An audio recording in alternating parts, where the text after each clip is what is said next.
Assalamualaikum warahmatullahi wabarakatuh. Bertemu lagi dengan saya di channel YouTube Kanda Data. Pada kesempatan ini, saya akan membagikan informasi mengenai 3 fitur di Excel yang dapat kita gunakan secara maksimal untuk analisis data. Mungkin banyak orang belum tahu sepenuhnya dari 3 fitur utama Excel ini untuk membantu kita dalam pengolahan data.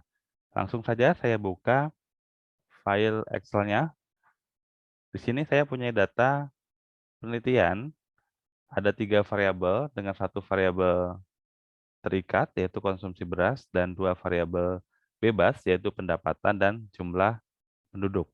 Nah, di sini fitur-fitur apa saja yang dapat saya gunakan ketika menggunakan Excel untuk membantu analisis data. Yang pertama, kita perlu tahu yang namanya ada data analisis. Data analisis dapat kita temukan di menu data, kemudian di kanan atas, di sini ada data analisis. Jika kita klik dari data analisis, ini akan banyak berbagai macam pilihan. Berbagai macam pilihan alat analisis yang dapat kita gunakan. Di sini mulai ada korelasi, ada juga regresi, ada sampling, ada uji komparasi, t-test, ada z-test, ada ANOVA.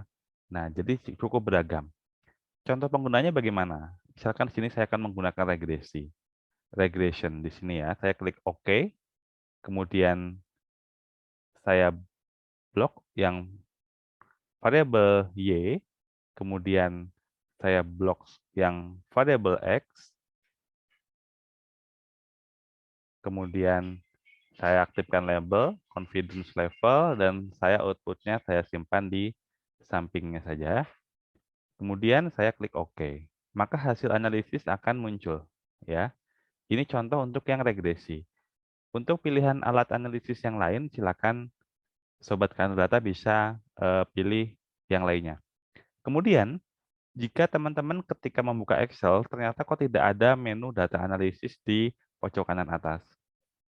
Artinya teman-teman belum mengaktifkan menu data analisisnya. Cara pengaktifannya bagaimana? Jadi teman-teman cukup klik File, kemudian Option. Nah, di sini akan banyak pilihan. Kemudian pilih Add-ins. Di Add-ins ini nanti klik Go. Nah, di Go ini nanti pastikan analisis toolpath ini sudah tercentang. Kalau belum muncul data analisis di sebelah kanan atas, umumnya data analisis toolpath ini belum diaktifkan. Tinggal diaktifkan saja, kemudian klik OK. Jadi seperti itu. Kemudian ini fitur yang pertama. Kemudian apa fitur yang kedua? Baik, sebelum kita melanjutkan ke fitur yang kedua, saya informasikan pada Sobat Data agar terus mendapatkan notifikasi video terbaru dari Data, silakan klik subscribe dan aktifkan gambar loncengnya. Baik, tadi sudah fitur yang pertama. Kemudian apa fitur yang kedua? Fitur yang kedua adalah formula. Kita klik formula. Di sini di Excel ada banyak sekali formula. Tinggal kita menggunakan formula-formula yang ada di Excel untuk mengolah data sesuai dengan kebutuhan dan tujuan kita. Kalau kita lihat di sini ada AutoSum, ada finansial, ada logical, ada text, date and time, lookup and reference, math and trick, dan more function. Umumnya kalau kita melakukan analisis data, kita akan menggunakan yang statistik. Misalkan di sini kita coba insert function.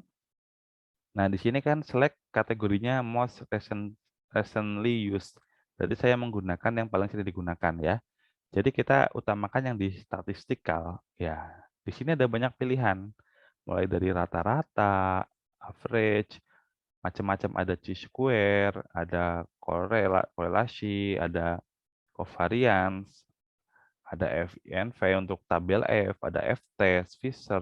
Wah, banyak sekali yang dapat kita gunakan dari menu-menu yang ada di Excel. Jadi kita mencari satu persatu, ya. Jadi ini salah satu alternatif. Misalkan kita mencari per variabel atau per observasi kita ingin melihat nilainya. Nah, ini adalah formula-formula statistik yang dapat kita gunakan untuk membantu kita dalam mengolah data. Ya, jadi ini tinggal kita sesuaikan dengan tujuan kita, mau dicari apanya. Kalau cari nilai paling tinggi berarti max ya, atau tulis ini max, atau kalau kita langsung di sel sama dengan max ya. Kalau nilai terendah sama dengan means, penjumlahan sama dengan sum, kemudian standar deviasinya tinggal sama dengan rumus standar deviasi yang ada di sini ya. Tinggal dipilih sesuai dengan kebutuhan. Oke, ini adalah fitur yang kedua. Kemudian fitur yang ketiga, apa yang dapat kita gunakan untuk membantu kita dalam mengolah data? Fiturnya adalah kita di menu insert.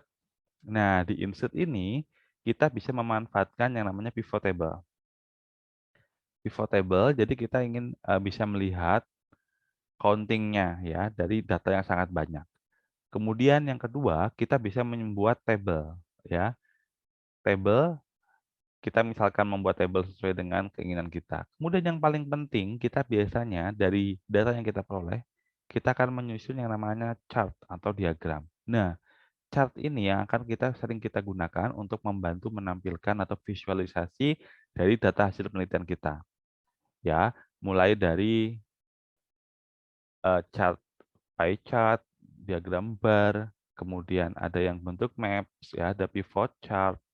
Jadi banyak sekali yang dapat kita gunakan. Kita juga bisa melihat, misalkan kita blok seperti ini, ya. Kemudian kita klik recommended chart. Nah, di sini ada beberapa rekomendasi yang dapat kita gunakan, diagramnya apa. Kemudian kalau kita ingin melihat all chart, nah di sini ada banyak sekali. Line, pie, bar, area, XY, scatter, map, stock, surface, radar, tree map, dan sebagainya.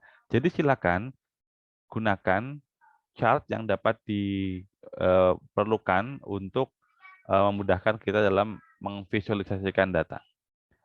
Oke, jadi 3 fitur utama. Jadi pertama, saya ulangi lagi, saya rekap. Yang pertama adalah data analisis di menu data, kemudian formula, dan yang terakhir adalah terkait dengan pembuatan chart untuk mendukung visualisasi analisis data. Kalau kita menggunakan statistik deskriptif, kita memanfaatkan formula dan juga dari chart. Oke, baik, demikian video yang dapat saya sampaikan. Semoga bermanfaat. Terus dukung channel ini dengan cara like, subscribe, dan share. Sampai jumpa di video berikutnya. Assalamualaikum warahmatullahi wabarakatuh.